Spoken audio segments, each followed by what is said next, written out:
What did Lewis say to Clark when everything looked bleak? What did Sir Edmund say to Tenzing as they struggled toward Everest Peak? What did Washington say to his troops when they crossed the Delaware? I'm sure you're well aware. What did they say? We can do it. We can do it. We can do it. Me and you. We can do it. We can do it. We can make our dreams come true. Everything you've ever wanted is just... Have you ever thought how much courage, work, patience and diplomacy it takes to produce a TV serial or to stage a theater show?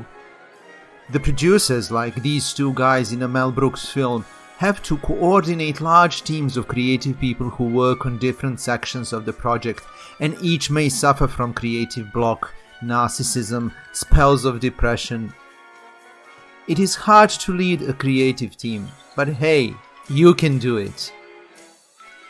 In the times that are rapidly changing, when a single event like a flu virus can create a global crisis, it is of utmost importance for every company, be it big or small, to form a team of creative professionals ready to face different business challenges. I am not referring here only to creative business. Literally, every type of business needs creatives to be able to adapt to its market conditions. If you are someone who is leading a team of people and wish to find out more about how to increase your team's creativity, bear with me till the end of this show, because I will share with you some basic rules of forming and leading a creative team.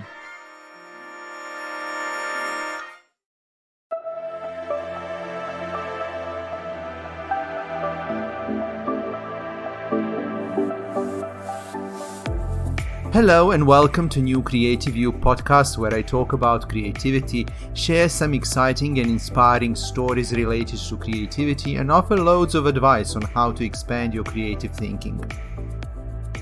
My name is Peja, I am a creative professional, and in today's show I am shifting my focus from individual to group creativity.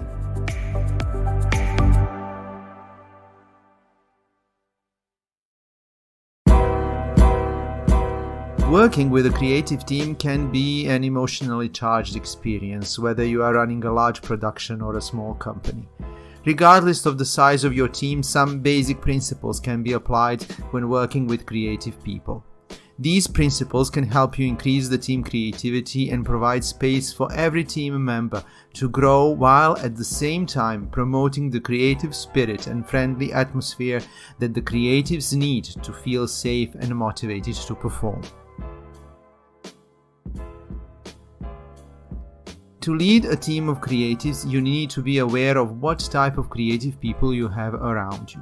The very first step in forming a creative team is to include different types of creatives. I already wrote in my blog about two types of creatives, intellectual and emotional creatives. Intellectual creatives focus on the brief of the subject of their thinking and can generate a large number of useful ideas. During their creative process, they stay connected to reality while letting their creative brain wander. Their ideas are always very useful, but they might not always be extremely original. On the other hand, emotional creatives can get carried away during their creative thinking and create heaps of ideas, many of which will never work. However, among these ideas, there are usually a few that are close to brilliant. Emotional creatives are in one with their subconscious mind and are more skilled in creating unexpected connections. In his work, The Birth of Tragedy, Friedrich Nietzsche refers to these two archetypes of creativity with the terms that he borrowed from Greek mythology. He referred to emotional creators as the Dionysian type of creatives. Dionysius was the god of wine and intoxication, because they easily embrace their unconscious and create radically new forms of art. The intellectual creatives Nietzsche calls the Apollonian artists, after Apollo, the god of music and poetry and the leader of the muses, because by contrast, they attempt to resolve the messiness and impose the sober order onto the disorder of reality. If you want to have a productive creative team, it should consist of both Dionysius and Apollos, because their distinctive types of thinking will create a nice balance during the creative process, and together they will always be able to produce a great number of ideas, including some extremely unique.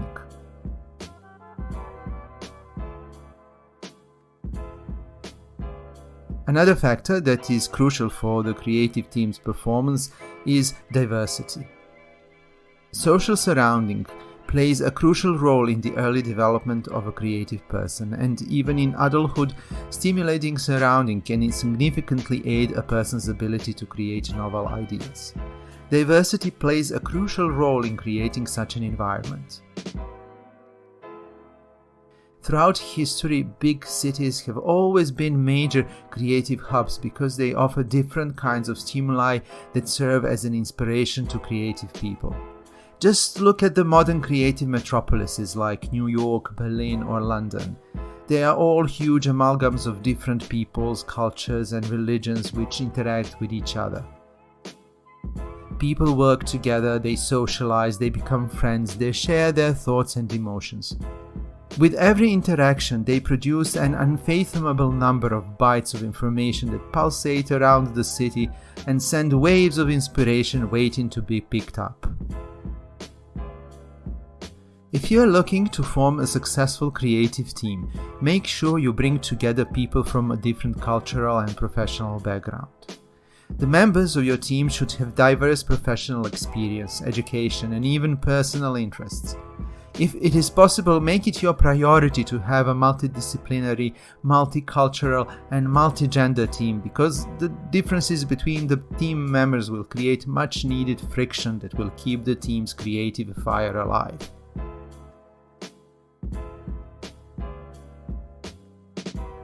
In every social structure, to start a change, you need to create a critical mass. To convert your team from an ordinary to a highly creative, you need to create a solid creative core. At the beginning of the 20th century, Hollywood was a small town with a few upscale homes, post office, and several shops. By 1911, the first film studio appeared on Sunset Boulevard, and by 1915, major motion picture companies Warner Bros., RKO, Fox, MGM, Paramount, Columbia, Universal, and United Artists had relocated to Hollywood. The golden age of Hollywood started. What made Hollywood so successful in the following 2.5 decades was the dense concentration of highly creative people in one place. Creativity is viral.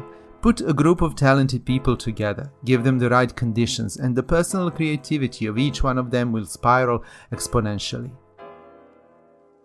There are many examples of this throughout history. The city of Athens produced the finest philosophers between 440 BC and 380 BC.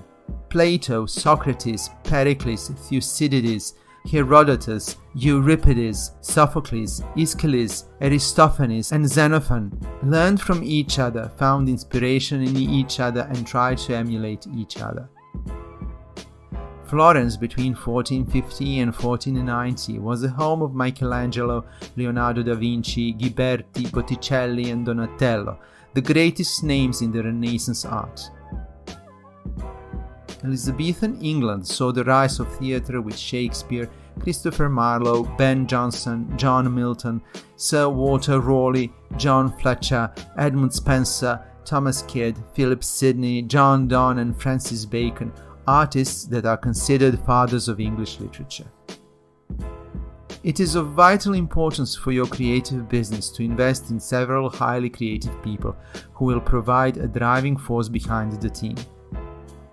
These creatives need not be the top and the most expensive professionals you can find in the market. They can be young, talented, and dedicated individuals that you will make your priority to keep in your team. These professionals will compete and inspire each other. They will set creative standards that the rest of the team will be forced to follow.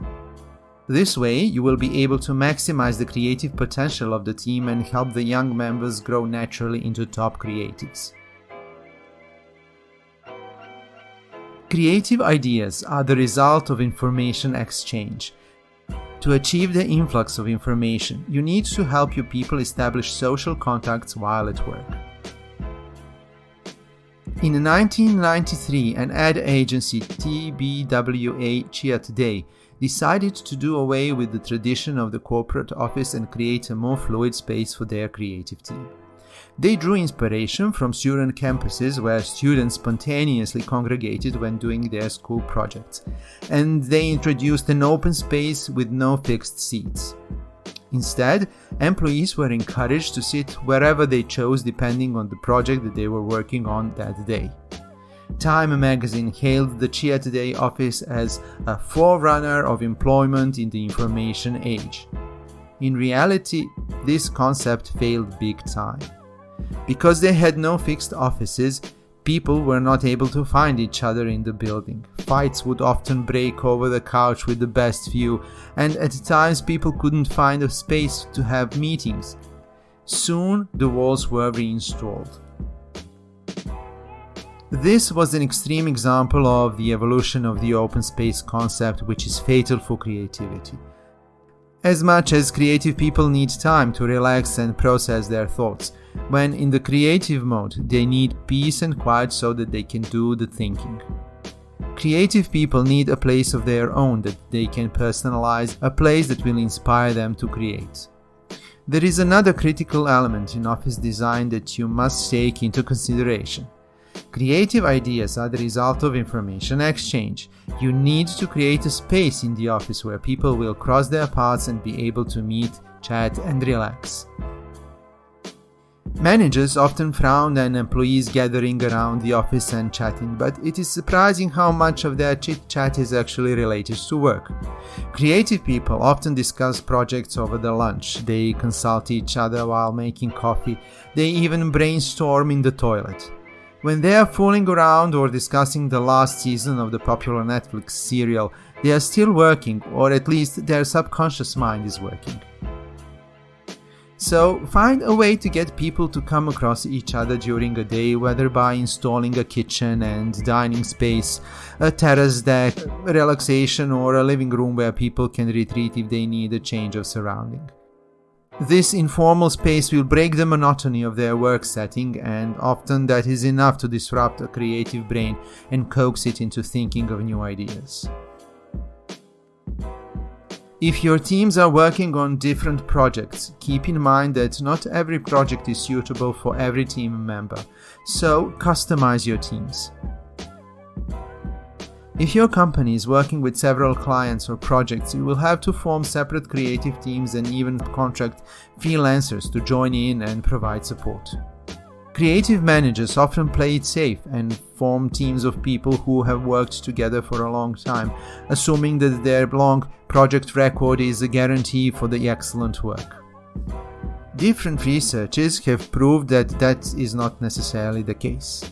Teams consisting of people who are friends and have worked together for a long time tend to develop a habit of working with each other to such an extent that they even begin to think in the same way, which can limit their creativity. On the other hand, teams consisting of people who have never worked with each other can face different challenges. People do not know each other and they may struggle in exchanging their ideas. The best option is to add a newbie to the established team. This way, the members of the team can interact efficiently and they will be able to incorporate some brand new ideas. They can be comfortable with each other, but not too comfortable. As a successful creative leader, you need to know your creatives well, the way they think, what excites and provokes them, how much freedom each one of them needs to be able to produce great work, and then to mix and match them according to the nature of the project at hand. To recap, to be able to form a productive creative team, make sure you have both Dionysius and Apollos on board, and be free to make your band of creatives as diverse as possible. If your teams usually consist of people who have been working together for a long time, try to include an extra member who is new to the team so that you can disrupt their usual style of thinking. Make sure you have some top creatives within your team and allow your people time for informal work, which is an euphemism for socializing during work time. Leading creative people is the most difficult but also the most rewarding type of human management. Be prepared for sweat, tears, tantrums, laughs, and wild celebrations as a part of your everyday work. Creative people can be unpredictable, and so are their ideas. And that is the beauty of working with them.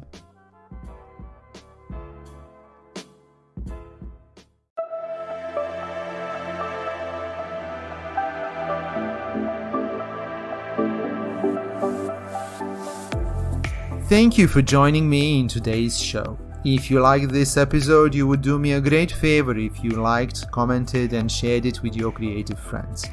You can also visit my blog at newcreativeyou.com and discover some interesting topics there. There you will also find links to my social media profiles so you can follow me and stay up to date with what is going on with the New Creative You project. You can also subscribe to my mailing list, the link is in the description, to get access to New Creative You's secret page where you can download free ebooks and other digital material that will keep your brain active and creative. I have one final request for you. Please stay healthy and creative.